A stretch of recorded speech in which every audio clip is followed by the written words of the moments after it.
फतेहाबाद जिले के अभिनव सिवाच ने यूपीएससी में 12वीं रैंक हासिल की है। अभिनव सिवाच फिलहाल दिल्ली में एसडीएम के पद पर कार्यरत है। अभिनव सिवाच का परिवार गुरुग्राम में रहता है और उनके माता पिता सतवीर सिवाच गुरुग्राम में आबकारी विभाग में अधिकारी के पद पर कार्यरत हैं। यूपीएससी में हरियाणा के युवाओं ने फिर से परचम लहराया है। कई युवाओं ने अच्छी रैंक हासिल की है और ऐसे में एक युवा छात्र अभिनव सिवाच जो यूपीएससी की तैयारी कर रहे थे, उन्होंने यूपीएससी में 12वीं रैंक हासिल की है। अभिनव सिवाच ने बीटेक और एमबीए करने के बाद 2018 में मल्टीनेशनल कंपनी में नौकरी से अपने करियर की शुरुआत की थी। इस कंपनी में उनका 35 लाख रुपए का वार्षिक पैकेज भी था, लेकिन 3 से 4 साल पहले यूपीएससी की तैयारी करने के लिए उन्होंने नौकरी छोड़ दी, क्योंकि अभिनव ने संकल्प लिया था कि उन्होंने यूपीएस क्लियर करके जनता की सेवा करनी है। सफ़र लंबा था, थोड़ा सा 2 साल के आसपास लग गए थे सर। लेकिन इसमें अब जो फाइनल स्टेज पे लॉजिकल आउटकम पे जो पहुंचे हैं, जो रैंक आई है, जो सर्विस मिलेगी, उससे बड़ी खुशी महसूस होती है और लगता है कि सर जो सफ़र था वो सार्थक हो गया, जो मेहनत थी वो सार्थक हो गई है। अच्छा, पहले अटेम्प्ट में आपने क्रैक किया था और अब ये तीसरा अटेम्प्ट सर, क्या लगता है कि 2 अटेम्प्ट जो थे उसका एक्सपीरियंस काम आया जी सर, मुकाम तक पहुंचने के लिए? बिल्कुल सर, जो मेरे अटेम्प्ट्स थे उसमें जो मेरी गलतियां हुई थी सर, ऑप्शनल में जो हुई थी गलतियां, उनसे सर सीख मिली मुझे और शायद उसी दिशा में जो मैंने एफर्ट्स की उसी का आज परिणाम है कि मार्क्स बढ़ गए मेरे सर मेंस में और रैंक भी अच्छा हो गया, रैंक इम्प्रूवमेंट भी हो गई सर। कहाँ से एजुकेशन हुई और कैसे ये आईएएस तक का, यूपीएससी तक का सफर आपने तय किया? सर मेरा BTech Delhi college of engineering, Delhi technological university से हुआ। फिर सर मैंने एमबीए किया Indian institute of management Calcutta से। उसके बाद सर मैं कॉरपोरेट सेक्टर में जॉब कर रहा था। वहाँ पर सर जॉब करने के दौरान वहाँ पर मुझे लगा कि सिविल सर्विसेज मुझे कुछ और चीज़ें देगा जिससे मुझे लार्जर सेटिस्फैक्शन मिलेगी लाइफ में, सोसाइटी में इम्पैक्ट क्रिएट करने का मौका, स्किल और स्कोप ऑफ वर्क भी बढ़ जाएगा। तो तब से सर फिर मैंने डिसाइड किया कि मुझे I should try for civil services. पहले जब आपने अटेम्प्ट में क्रैक किया था, क्या कुछ रैंकिंग उस वक्त में थी आपकी? और उसके बाद कहाँ जॉब कर रहे थे, कैसी ट्रेनिंग चल रही थी आपकी? सर मेरा पहली अटेम्प्ट से DANICS, Delhi Andaman Nicobar, Lakshadweep, Dadra Nagar Haveli, Daman Diu civil services है, उसमें सिलेक्शन हुआ था। और सर मेरी ट्रेनिंग चल रही थी दानिक्स की, एसडीएम अंडर ट्रेनी में साउथ दिल्ली डिस्ट्रिक्ट के साथ अटैच था मेरे रेवेन्यू मॉड्यूल में। तो उस ट्रेनिंग में भी सर मुझे काफ़ी सीनियर ऑफिसर से इंसाइट्स मिली जो बहुत ही फायदेमंद साबित हुई मेरे इंटरव्यू में और पूरे प्रोसेस में। अच्छा, अभी ना सिविल सर्विसेज की परीक्षा में बहुत पेचीदा सवाल होते हैं। क्या कुछ ये पेचीदा सवाल थे? अगर आप कुछ बताना चाहें पेचीदा सवालों के बारे में, कैसे आपने उनको सुलझाया? और फिर इंटरव्यू के दौरान भी इस तरह के सवाल पूछे जाते हैं, अगर आप कुछ साझा करना चाहें उन युवकों के लिए जो यूपीएससी की तैयारी कर रहे हैं। सर मेंस में कुछ पेचीदा सवाल आते हैं, उसके लिए जो हम स्टडी करते हैं जनरल स्टडीज़ की और जो आंसर राइटिंग प्रैक्टिस करते हैं उसी से लगभग हो जाते हैं सॉल्व वो एग्जामिनेशन हॉल में जो पेचीदा सवाल होते हैं। और इंटरव्यू में मैं शायद लकी था, आई वाज लकी दैट ऐसा कोई पेचीदा, ऑनरेबल मेंबर्स ने ऐसा कुछ पेचीदा सवाल पूछा नहीं। क्वेश्चंस ऐसे थे जिनका मैं कन्वीनियंटली जवाब दे पाया। तो बता दें कि अभिनव सिवाच के परिवार में कई लोग अफसर के पद पर कार्यरत हैं। अभिनव के पिता सतवीर सिवाच आबकारी विभाग में तैनात हैं, तो वहीं उनके चाचा ललित सिवाच फिलहाल सोनीपत में डीसी हैं। वहीं अभिनव की माने तो जनता की सेवा करने के लिए ही वह सिविल सर्विसेज में आए हैं। उन्होंने यूपीएससी की तैयारी कर रहे छात्रों को भी संदेश देते हुए कहा कि वह करंट अफेयर पर पकड़ बनाने के साथ साथ जनरल नॉलेज में भी मेन फोकस रखें। ऐसे थे जिनका मैं कन्वीनियंटली जवाब दे पाया। तो आई वाज लकी कि ऑनरेबल बोर्ड ने अच्छा। कौन से सवाल थे, अगर आप साझा करना चाहें? 1-2 सवाल भी अगर आप साझा करें। सर मुझसे ऑनरेबल बोर्ड मेंबर्स ने पूछा था मेरी हॉबीज़ के बारे में, जो कि बॉलीवुड बॉक्स ऑफिस कलेक्शंस की थी, तो उनके बारे में पूछा गया था सर। लॉ के बारे में पूछा गया था, जो करंट सर्विस है सर दानिक्स की, एसडीएम अंडर ट्रेनी, उसके बारे में पूछा गया था। तो जनरल लैंड टाइटलिंग के बारे में पूछा था। तो जनरल क्वेश्चंस थे सर। उन स्टूडेंट को क्या कहना चाहेंगे जो यूपीएससी की तैयारी कर रहे हैं, किस तरह से तैयारी करनी चाहिए? सर पहले कंसिस्टेंसी होनी चाहिए। फर्स्ट स्टेप तो ये है कि जो तैयारी करे discipline, consistency. Secondly sir basics clear होना चाहिए, थर्डली प्रैक्टिस करनी चाहिए हर एक स्टेज की, prelims, mocks, prelims, mains and interview. And fourthly sir कि ये प्रोसेस थोड़ा लंबा है, टाइम लग जाता है, तो इसमें होप लूज नहीं करनी चाहिए किसी कैंडिडेट को।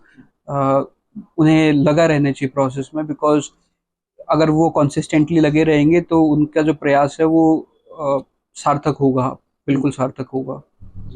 अभिनव जी, 35 लाख रुपए का सालाना पैकेज, उसके बाद एसडीएम में सिलेक्शन, तो क्या सेटिस्फेक्शन नहीं मिला वहाँ पर? क्या वजह थी, या फिर लक्ष्य आपका एक आईएएस बनने में?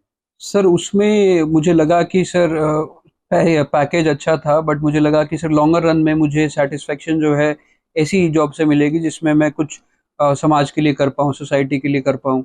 तो उस वजह से सर मेरा रुझान सिविल सर्विसेज की तरफ हो गया था उन दिनों। सिविल सर्विसेज को लेकर आजकल सोशल मीडिया पे भी मोटिवेशनल स्पीकर काफी कुछ सिखाते हैं। क्या लगता है कि आपको ये कोचिंग और ये मोटिवेशनल स्पीकर काफी महत्वपूर्ण रोल अदा करते हैं यूपीएससी को क्रैक करने में?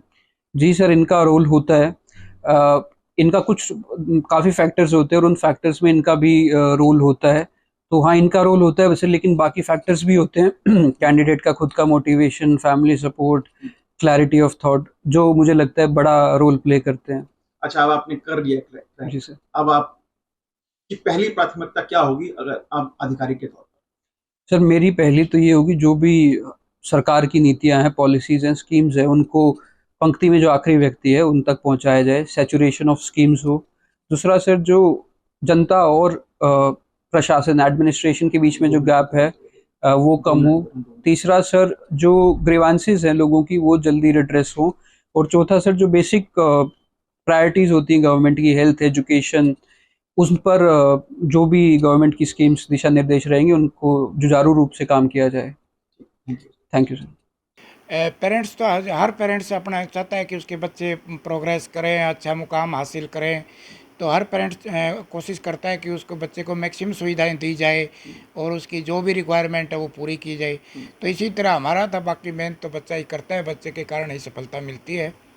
और पेरेंट्स तो एक मोटिवेशन है, उसकी मेंटल और फिजिकल जो है उसकी सुख सुविधाएं प्रदान। एक पिता के लिए एक फक्र की बात होती है। एक हरियाणवी में एक जुमला है जो कि ये मेरा बेटा डीसी है, मेरा बेटा डीसी लग रहा है, तो बेटा डीसी बन गया है। हाँ बिल्कुल बिल्कुल जी, ये बहुत फ़ख्र की बात है। और ये एक जो बहुत लंबा सपना था जो हम देखते आ रहे थे, और अब ये पूरा हुआ है 2023 में। अच्छा, जो बाकी के बच्चे हैं, कैसे उनको मोटिवेशन देना चाहेंगे आप? उनके माँ बाप को क्या कुछ करना चाहिए? आपके बेटे ने इस बेहतरीन मुकाम को हासिल किया है, क्या कुछ उसका रोल मॉडल था? आप भी खुद अधिकारी रहे हैं हरियाणा सरकार में। नहीं, बच्चों को तो यही है भी, हो सकता है कि फर्स्ट चांस में उनको सफलता ना मिले तो उनको वो फ्रस्ट्रेट नहीं होना चाहिए और बिल्कुल कंटिन्यू अपने गोल की तरफ ध्यान रखना चाहिए और उसको अचीव करने के लिए अपना 100% देना चाहिए। और पेरेंट्स को तो यही है भाई, उसको मोटिवेट करते रहे, डिस्करेज ना होने दे बच्चे को। जब भी उसका बेचारा थोड़ा बहुत डिप्रेस होता है, उसकी हर तरीके से जो है ना काउंसलिंग करे, समझाए और उसके अपने रास्ते पे चलने के लिए तैयार रखें। अच्छा, अभिनव ने तो पहले अटैम्प्ट में ही क्रैक किया था यूपीएससी को। क्या लगता है कि दूसरे अटैम्प्ट में या तीसरे अटैम्प्ट में परेशान था, आपने उसकी काउंसलिंग की हो उस वक्त में? नहीं, ये एक ऐसी स्टेज होती है जब बच्चे को जो हर चीज़ की रिक्वायरमेंट होती है, क्योंकि यही नौकरी पे भी रिस्क नहीं ले सकते। और सेकंड है, ये मैरिजेबल एज भी होती है, बच्चे के नई लाइफ स्टार्ट होनी होती है, क्योंकि सारी उम्र वो पढ़ाई में तो बिजी रह नहीं सकता। तो हर पेरेंट्स यही चाहता है कि बच्चा जितनी जल्दी सेट हो, ताकि उनका जो है ना अपने ऊपर से भार उतरे और बच्चा अपनी नई ज़िंदगी स्टार्ट करे। मुख्यमंत्री ने शुभकामनाएं दी हैं, हाँ। डिप्टी सीएम ने शुभकामनाएं दी हैं। कैसे देखते हैं इस मोटिवेशन को आप इन बच्चों के लिए जो खास तौर पर इस तरह की तैयारी करते हैं? नहीं, मैंने तो अपनी ज़िंदगी में पहली बार जो है ना वो मुख्यमंत्री रूप में, मुख्यमंत्री की तरफ से ऐसी जो है ना ये टेलीफोन से बात हुई है, क्योंकि मेरी आज तक कभी भी डायरेक्ट नहीं बात हुई। तो ये बहुत अच्छा लगा और ये लगा कि जो है ना इस तरीके से बच्चे बहुत ही मोटिवेट होंगे अगर हमारे ऊपर वाले जो हैं इस तरीके से उनको मोटिवेट करेंगे। क्योंकि एक संदेश जाता है सभी में, वे जब हमारा मुख्यमंत्री इसमें इस बात में इतना इंटरेस्ट ले रहा है तो बच्चे तो अपने आप ही करेंगे। शुक्रिया। वहीं अभिनव सिवाच के परिजनों की माने तो अभिनव सिवाच ने न सिर्फ परिवार का नाम रोशन किया है बल्कि हरियाणा का नाम भी रोशन किया है। उन्होंने कहा कि अभिनव ने उन्हें गौरवान्वित किया है। आपको बता दें कि मुख्यमंत्री और उप मुख्यमंत्री ने भी फोन करके अभिनव सिवाच को बधाई दी है। भाई को ऐसे ज़्यादा ज़रूरत होती नहीं थी मोटिवेशन की, काफ़ी इमोशनली और मेंटली स्ट्रॉन्ग है भाई। तो मेरे को भी यही कहता है इमोशनली और मेंटली स्ट्रॉन्ग बनने के लिए, तो क्योंकि प्रोसेस काफ़ी लंबी होती है, काफ़ी इमोशंस अप्स एंड डाउन्स आते हैं, तो उसके लिए बहुत स्टेबिलिटी की ज़रूरत होती है। तो भाई मुझे यही भी कहता था कि मेंटली और इमोशनली स्ट्रॉन्ग बनना क्या है। करते हैं आप? मैं बीटेक। तो रोल मॉडल हो गया है भाई। हाँ जी। अब आप क्या करना चाहते हैं? अभी पहले तो इंजीनियरिंग कंप्लीट हो, उसके बाद एक्सप्लोर करेंगे और इवेंचुअली शायद यूपीएससी। ठीक है। वहीं मुख्यमंत्री मनोहर लाल ने अभिनव सिवाच की तारीफ करते हुए कहा कि उन्होंने अच्छी रैंक लाकर न केवल फतेहाबाद और माता पिता का नाम रोशन किया है बल्कि हरियाणा का भी नाम रोशन किया है। उन्होंने कहा कि ये गति और प्रगति बनी रहे। वहीं सरकार भी अपनी तरफ से पूरी तरह से जोर लगाएगी और मेरिट वालों को आगे रखेगी। दैनिक सवेरा के लिए गुरुग्राम से अनुज पांचाल की रिपोर्ट।